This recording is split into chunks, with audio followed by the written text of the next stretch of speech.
महाविकास आघाडीच्या नेत्यांची घायवळशी सलगी दिसून आली। रोहित पवारांचेही घायवळ सोबतचे छायाचित्र समोर आले। त्यामुळे आता यावरूनच राजकीय वर्तुळात आरोप प्रत्यारोपांच्या फैरी या झाडल्या जात आहेत।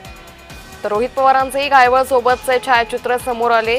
भाजपचे मुख्य प्रवक्ते नवनाथ बन यांनी हा फोटो पोस्ट केला आणि त्यावरून आता राजकीय वर्तुळात आरोप प्रत्यारोप सुरू आहेत। भारतीय जनता पार्टीवर आरोप केल्यानंतर आता स्वतः रोहित दादांचा घायवळांसोबतचा फोटो आलाय। या फोटोचा नेमका अर्थ काय?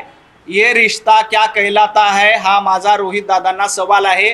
रोहित दादांनी सकाळी पत्रकार परिषद घेऊन भारतीय जनता पार्टीवर आरोप केले। आता या फोटोबद्दल रोहित पवारांनी समोर येऊन खुलासा केला पाहिजे।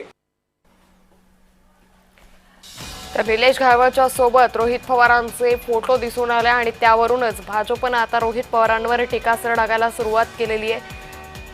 भाजपकडून महाविकास आघाडीच्या नेत्यांची घायवळशी सलगी का असा प्रश्न उपस्थित करण्यात आला आहे।